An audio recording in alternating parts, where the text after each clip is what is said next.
The ongoing preparations for the Traslasyon this year. We have updates from our mobile journalist Marymon Reyes, who is reporting live from Quiapo, Manila. Hi Marymon! Ako, malapit na nga ang pista ng itim na Nazareno. Kamusta naman ang paghahanda para sa Traslasyon ngayong 2025? Good morning sa inyo. So far, kung titingnan nyo dito sa likuran ko, hindi pa kasing gulo talaga tulad ng ine-expect natin. Pero dahil nagkaroon ng changes pagdating sa pagbabasbas ng replicas at saka mga standards ng mga poong Nazareno. Dito kasi sa may likuran ko, dyan na ngayon nakahilera yung mga replicas, and be it kung manggagaling pa sila sa mga Pampanga, yung mga purok, kumbaga na sinasabi nila, o yung mga individual lang na may dala silang kanya-kanyang mga replika. Iba kasi ngayon ang proseso, doon na sa may footbridge ang pinaka-blessing, hindi na dito sa harapan ng simbahan. Okay. Pero ine-expect kasi nila na mas marami pa rin ng mga tao, 900 estimate na registered na napupunta from Luzon. Pero since meron mga hindi nagrehistro, panigurado daw, abot pa sa libo-libo yung mga inaasahan later on. Ang pagbabasbas kasi mangyayari ng 1:30 p.m. onwards, kaya medyo tahimik pa dito sa likuran natin. Over 350, pwede umabot ng 500 ang ide-deploy naman ng MPD sa paligid ng Quiapo para sa araw na ito, as well as sa mga susunod pang araw kung saan may mga activities pa na gagawin dito sa Quiapo. Pero, ine-expect din nila na yung influx ng mga tao dito ay sobrang dudumog, lalong-lalo na sa January 9, kaya magkakaroon ng road closures by that time. Pero for now, eto pa tayo, mapahirapa pa ang paligid ng Quiapo, pero mamaya 1:30 makikita na natin yung pagbabasbas. Marymon, do you have any word from the police or yung pamunuan ng simbahan as to ano ang possible estimate sa January 9? Kasi may nagsasabi na mukhang this year might see a bigger crowd.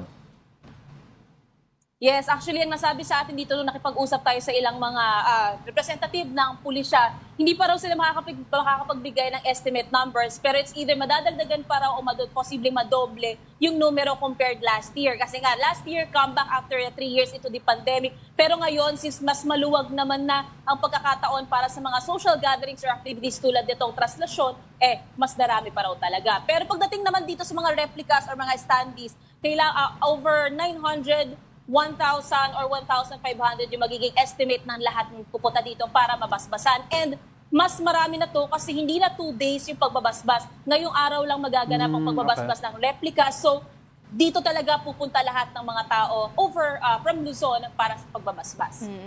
Marymon, parte kasi yan talaga ng festivities para sa pista nga ng Black Nazarene.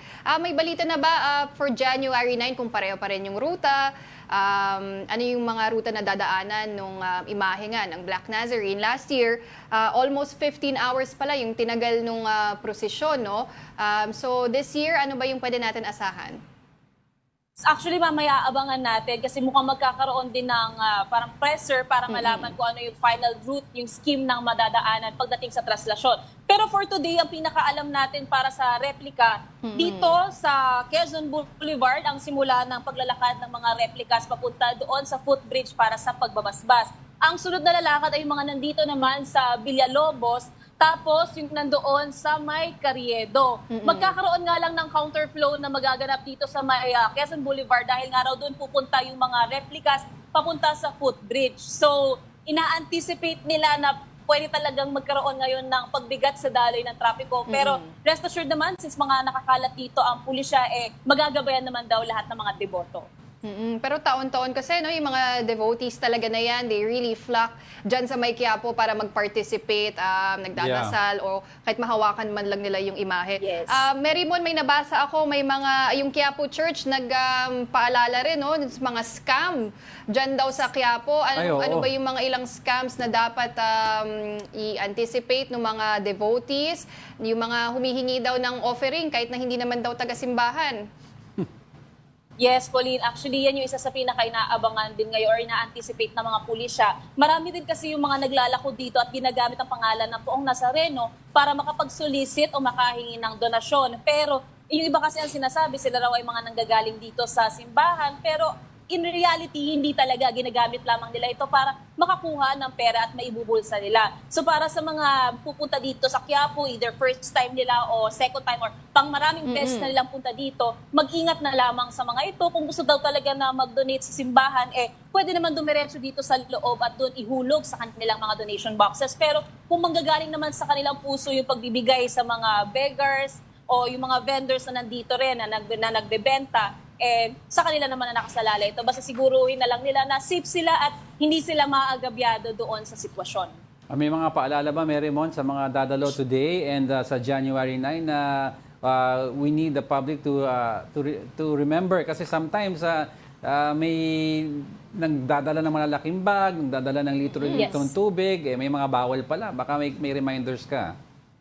Yes, ang nakita natin, bawal magdala as much as possible ng malalaking mga bags. Clear bags ang pinaka-pinapayagan Clear bags, o ini-encourage na dalhin. Pero since sa dami ng mga tao, pwede pumatak ng milyon-milyon, lalo na on January 9 ang pupunta dito, mahirap kontrolin o sabihan na dapat clear bags lang ang dala nila. So as much as possible, small bags lang, yung madaling ma-inspect, bawal ang sharp objects, of course, ang barel, bawal, even ang liquor, bawal din yan. And kahit na anong objects na pwedeng mag-cause ng gulo, lalong-lalo na pag nagsiksika na ang mga tao dito, maraming pwedeng mangyari. And paalala rin sa lahat ng mga tao na pupunta sa Quiapo, maging alerto sa mga pickpocketers o mga mandurukot. Kasi usually dito sila kumukuha ng pagkakataon. Pagkadikit-dikit ang mga tao, makakapuslit sila sa mga bulsa o mga bag ng mga pupunta dito sa Quiapo.